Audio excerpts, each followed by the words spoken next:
Assalamu alaikum students. Today we will start exercise number 5.3.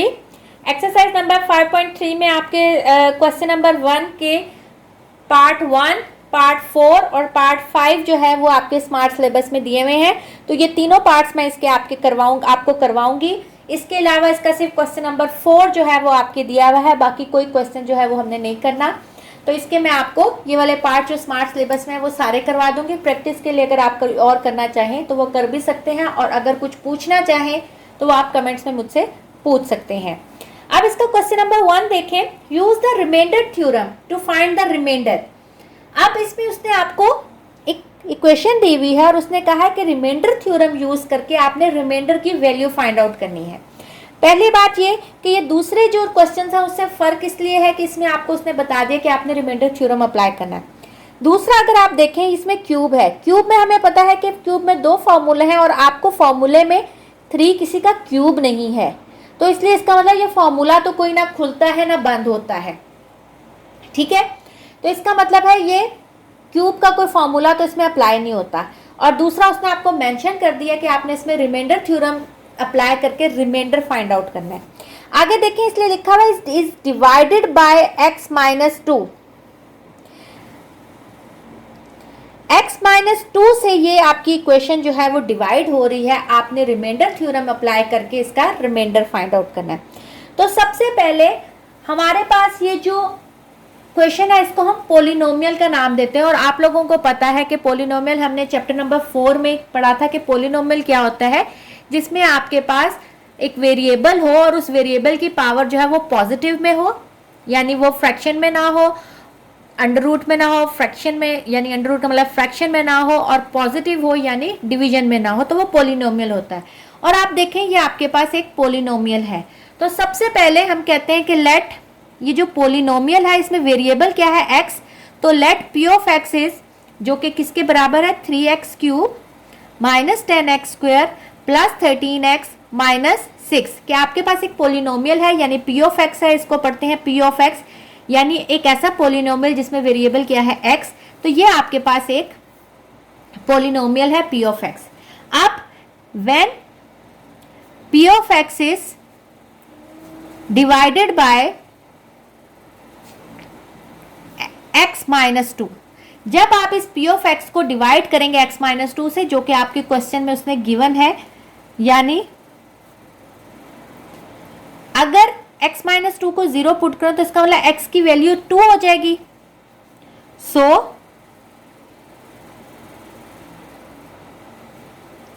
Bye remainder theorem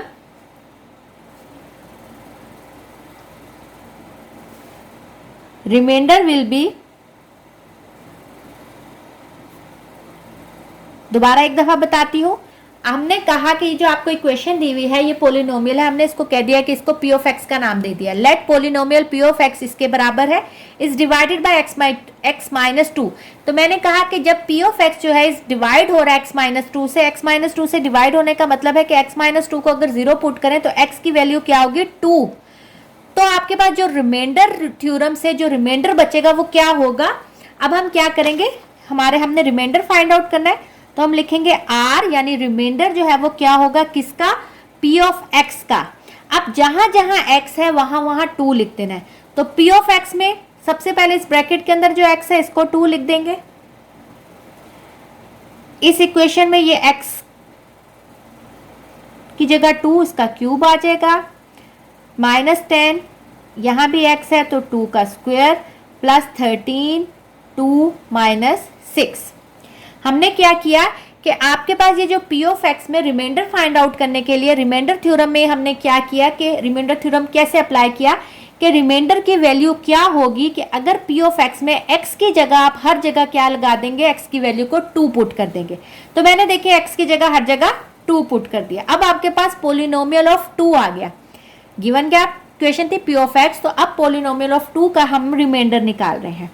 तो solve करेंगे, 2 का cube जो होता है वो 8 होता है, 8,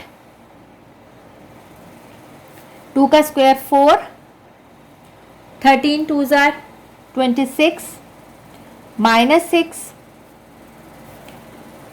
24 माइनस 40 प्लस 26 माइनस 6 तो ये आपके पास आ जाएगा 24 और 26 आपके पास दोनों सेम साइन यानी पॉजिटिव साइन के हैं। पहले इनको ऐड कर लें तो 50 बन गया। माइनस माइनस प्लस होता है लेकिन साइन माइनस का, तो -40 -6 -46। तो ये आपके पास आंसर आ जाएगा 4। तो ये जो आपके पास गिवन पोलिनोमियल था पी ऑफ एक्स, इसको जब आप डिवाइड करेंगे x-2 से तो आपके पास जो रिमाइंडर बचेगा वो क्या होगा, r = 4। और ये आपके पास रिक्वायर्ड आंसर है। अब हम इसका पार्ट 4 करते हैं, जो कि आपके पास 2x - 1 का क्यूब प्लस 6 × 3 + 4x का square minus 10 is divided by 2x + 1।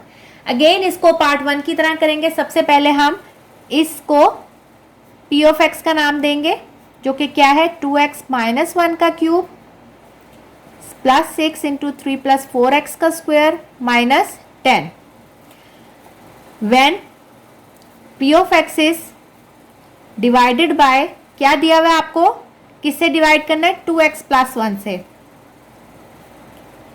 अगर 2x + 1 से डिवाइड करें इसका मतलब इसको अगर आप 0 पुट करेंगे तो x जो है वो आपके पास बराबर हो जाएगा -1/2 के। ठीक है, तो हम लिखेंगे so by remainder theorem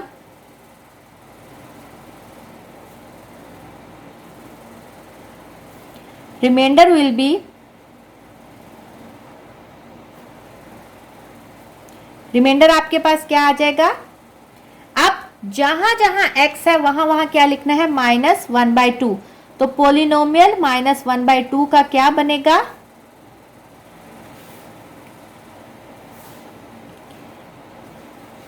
to -1/2 -1 का क्यूब प्लस 6 3 प्लस 4 -1/2 का होल स्क्वायर -10। अब इसको सिंप्लीफाई करते हैं। रिमाइंडर आपके पास क्या आ जाएगा, ये 2 इस 2 से क्या हो जाएगा, कैंसल आउट हो जाएगा। पहले आप ब्रैकेट के अंदर की चीजें सॉल्व करेंगे, फिर जो आंसर आएगा उसका आपने क्यूब लेना है। तो ये 2 इससे कैंसिल हो जाएगा, -1 का क्यूब प्लस ये 2 जो है इससे सिंप्लीफाई होगा तो क्या बन जाएगा 3, 2 अब -1 से मल्टीप्लाई हो रहा तो -2 इसके ऊपर होल स्क्वायर और -10। -1 क्या होता है, -2 का क्यूब से 3 में से 2 गया 1 का स्क्वायर -10। -2 का क्यूब, 2 के ऊपर अगर माइनस की वैल्यू के ऊपर इवन पावर होती है तो माइनस पॉजिटिव में चेंज हो जाता है, और अगर माइनस वैल्यू के ऊपर ऑड पावर होती है तो वो माइनस में ही रहता है। तो इसका मतलब इसके ऊपर ऑड पावर है, इसका मतलब ये -8 यानी माइनस का साइन जो है वो 7 आएगा। 1 का स्क्वायर 1 ही होता है तो 6 1 = 6 और -10 -10 और -8 -18 प्लस 6 और ये आ जाएगा -18 प्लस 6, तो आंसर बड़ी वैल्यू के साथ का साइन आएगा तो -12। तो इसका जो रिमाइंडर आएगा वो आ जाएगा -12। अब हम क्वेश्चन नंबर 1 का 5th पार्ट करते हैं। x³ - 3x² + 4x - 14 is divided by x + 2। Again हमारे पास सबसे पहले प्लेट p ऑफ x हमारे पास किसके बराबर है, x³ - 3x² + 4x - 14। ठीक है, तो हम क्या करेंगे, when p of x is divided by, किससे डिवाइड हो रहा है, x + 2 से। सो बाय रिमाइंडर थ्योरम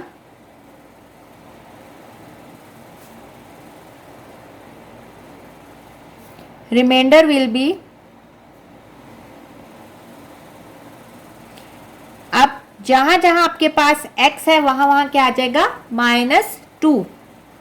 तो रिमाइंडर क्या आ जाएगा, p ऑफ x -2 किसके, -2 का क्यूब -2 का स्क्वायर प्लस 4 -2 -14 माइनस, अगेन उसके ऊपर ऑड पावर है, इसका मतलब माइनस में ही आंसर आएगा -8 -2 इवन में पावर है तो क्या हो जाएगा, पॉजिटिव, यानी 2 का स्क्वायर 4, नेगेटिव क्या बन गया, पॉजिटिव बन गया। इसके ऊपर 1 पावर है यानी ऑड है तो वो माइनस ही रहेगा, 4 2 ज़ार 8 यानी -8 और -14, -8 4 3 ज़ार 12, -8 -14। देखें इसमें आपके पास सारी वैल्यूज माइनस में है, इसका मतलब ये सारी आपस में ऐड होंगी। इन सबको अगर आप कैलकुलेटर पे ऐड करें, -8 -12 -8 -14, तो आपके पास आंसर आ जाएगा 42 और साथ माइनस का साइन। तो ये रिक्वायर्ड रिमाइंडर आ गया गिवन पोलिनोमियल का। स्टूडेंट्स अब जो आपका स्मार्ट सिलेबस में क्वेश्चन इंक्लूड है वो है क्वेश्चन नंबर 4। क्वेश्चन नंबर 4 की स्टेटमेंट है, for what value of m is the polynomial p of x 4x cube minus 7x square plus 6x minus 3m exactly divisible by x plus 2। Students अगर आपको कोई value find out करने के लिए दी होती है तो ये अंडरस्टूड है कि आपने वो एग्जैक्टली डिविजिबल भी अगर ना भी लिखा होता तो इसका मतलब फिर भी ये अंडरस्टूड है कि उसका रिमाइंडर 0 होगा। लेकिन यहाँ अगर उसने एग्जैक्टली डिविजिबल भी लिख दिया तब भी इसका यही मतलब है कि रिमाइंडर 0 होता है। जैसे 4 एग्जैक्टली डिविजिबल है 2 के तो इसका रिमाइंडर 0 होता है। तो इस तरह अगर ये पोलिनोमियल एग्जैक्टली डिविजिबल है x प्लस 2 के तो इसका मतलब है इसका अब रिमाइंडर क्या होगा, 0। तो आपने x की वैल्यू जो है -2 जो निकलेगी उसको इस इक्वेशन में पुट करना है और उसके रिमाइंडर को आपने 0 के इक्वल करके वहां से m की वैल्यू फाइंड आउट करनी है। तो सबसे पहले यहाँ उसने हमें खुद ही p ऑफ x दे दिया तो हमें पता है एज p ऑफ x जो है वो किसके बराबर है, 4x cube minus 7x square plus 6x minus 3m। ठीक है, as p of x is exactly divisible by x plus 2 यानी x की value -2, so the remainder will be, remainder क्या हो जाएगा इसका, इस पोलिनोमियल का अगर x की जगह -2 करेंगे 0, या आप इसको लिख सकते हैं कि रिमाइंडर जो है r जो है वो किसके बराबर होगा, 0 के बराबर हो जाएगा। ठीक है, यहाँ पे शायद ना लिखे, p ऑफ x ने हमें दिया हुआ है, यानी पिछले क्वेश्चन में हम पुट करके रिमाइंडर फाइंड आउट करते थे, इसमें आपने एक अननोन की वैल्यू फाइंड आउट करनी है और रिमाइंडर को हमने खुद 0 के इक्वल लिखना है। इसका मतलब है अगर आप पोलिनोमियल में x की जगह -2 पुट करेंगे तो आपके पास रिमाइंडर क्या हो जाएगा, 0, r जो है यानी 0, यानी अब ये पोलिनोमियल इधर आता रहेगा और इसका इज इक्वल टू 0 इधर आएगा। तो p ऑफ x की जगह आप p ऑफ -2 जब पुट करेंगे, जहां जहां x है वहां वहां -2 पुट करेंगे, -2 का क्यूब -2 का स्क्वायर -2 -3m और रिमाइंडर क्या हो जाएगा, 0। ठीक है, इवन पावर नहीं है बल्कि ऑड पावर है तो माइनस माइनस ही रहेगा, यानी 2 का क्यूब जो है वो होगा -8। इसके ऊपर इवन पावर है तो -2 का जब स्क्वायर लेंगे तो 4 यानी पॉजिटिव बन जाएगा। -6 2 ज़ा 12 प्लस माइनस माइनस होता है, -3m इज इक्वल टू 0। -8 को 4 से मल्टीप्लाई करें तो -32, 7 4 ज़ा 28 -28 -12 -3m इज इक्वल टू 0। अब देखिए ये सारी चीज़ें आपके पास ये तीनों माइनस में है, ये तीनों ऐड होंगी, ये m वाली चीज़ ऐड नहीं होगी क्योंकि जब तक उसके साथ सेम वेरिएबल ना हो ये आपस में ऐड नहीं होते, तो ये ऐड नहीं होगा। इन तीनों को ऐड करेंगे तो ये आ जाएगा -72 -3m इज इक्वल टू 0। ये यहाँ सब्ट्रैक्ट हो रहा है, वहाँ जाके क्या हो जाएगा, प्लस हो जाएगा, यानी साइन ये माइनस है वहाँ जाके प्लस हो जाएगा। m को इधर रहने दें, -3 वहाँ जाके डिवाइड हो जाएगा, 3 2 ज़ा 6 3 4 ज़ा 12, तो m की वैल्यू आपके पास आ जाएगी -24। तो यही उसने आपको फाइंड आउट करने के लिए दिया था कि m की वैल्यू फाइंड आउट करें कि अगर आपके पास जो पोलिनोमियल है वो exactly divisible by x plus 2 है तो आपके पास m की वैल्यू क्या होगी। तो हमने उसके रिमाइंडर को 0 पुट करके m की वैल्यू फाइंड आउट कर ली। स्टूडेंट्स होप कि आपको स्मार्ट सिलेबस की वजह से थोड़ा सा कम वो आपको क्वेश्चंस कम सॉल्व करने पड़ रहे हैं। तो क्वेश्चंस कम के हैं तो आपने प्रैक्टिस उतनी ज़्यादा ही करनी है। आपको होमवर्क भी नहीं मिल रहा, लेकिन आप लोगों ने इन क्वेश्चंस की प्रैक्टिस बहुत ज़्यादा करनी है। ओके स्टूडेंट्स, टेक केयर, अल्लाह हाफिज़।